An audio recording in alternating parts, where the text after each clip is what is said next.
3, hit it!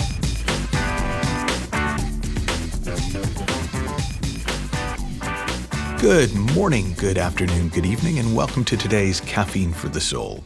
And the title of this episode comes from a series of children's books that I used to love when I was a kid called Harold and the Purple Crayon by Crockett Johnson. And essentially, the books were about a little kid named Harold, and he had a purple crayon. But this purple crayon was quite magical because whatever he drew became his world. So I don't know if you remember the movie of Mary Poppins when Bert and Mary and the kids are doing drawings in chalk on the sidewalk, and then Mary Poppins magics them and they jump into the chalk drawings and they start living inside the drawing. And it's sort of like in the movie they illustrate it by that bit's in a cartoon. They're interacting in a cartoon instead of in the real world. Well, that's the sort of idea of Harold and the Purple Crayon.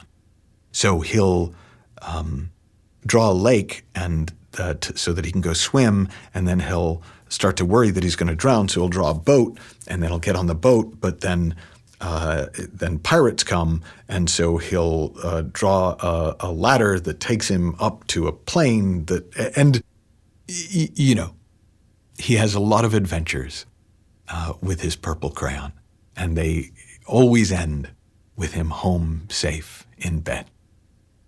And it was only recently I was teaching a program and that those stories came back to mind, and I thought, man, that is exactly how thought works. We create scenarios in our mind, and then we live in them as if they're really happening. And then we generate solutions with our mind for the problems that we created in our mind. And we can go on and on and on like that.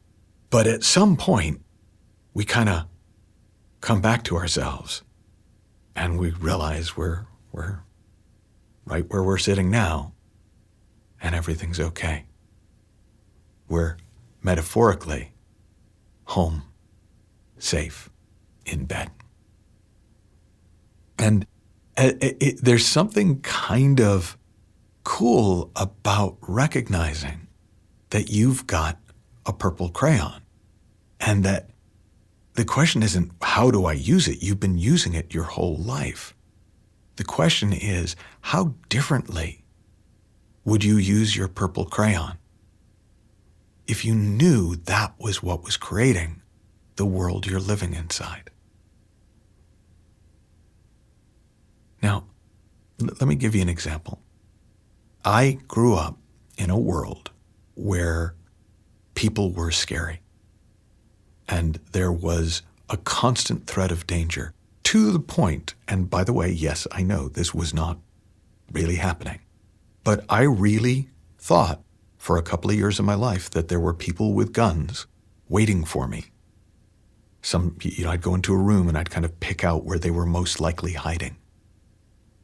Now, oddly, that wasn't as horrible as it sounds to me now because it was just my norm.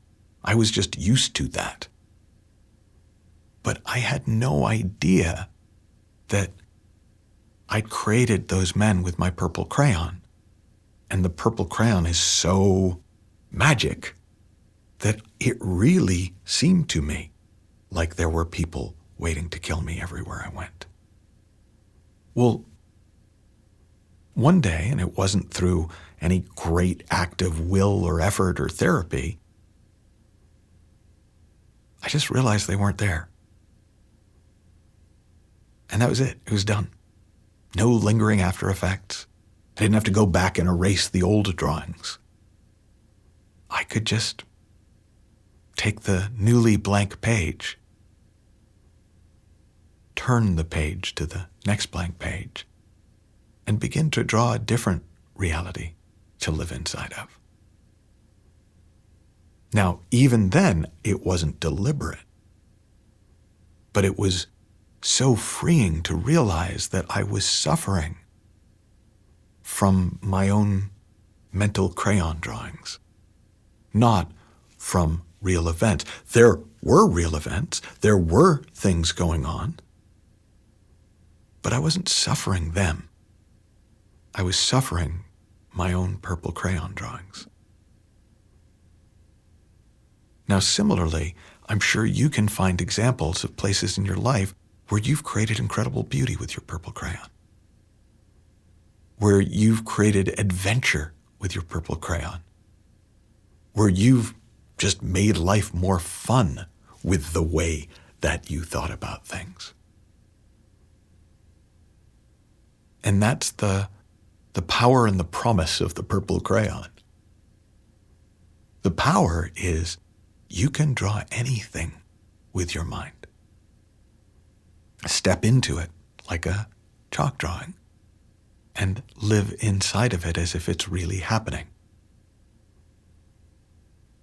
But the promise is, if at any point you don't like the drawing anymore, you can go back to the drawing board. You can think again, and you can begin to walk in a different reality. Have fun, learn heaps, happy exploring, and I'll talk with you soon.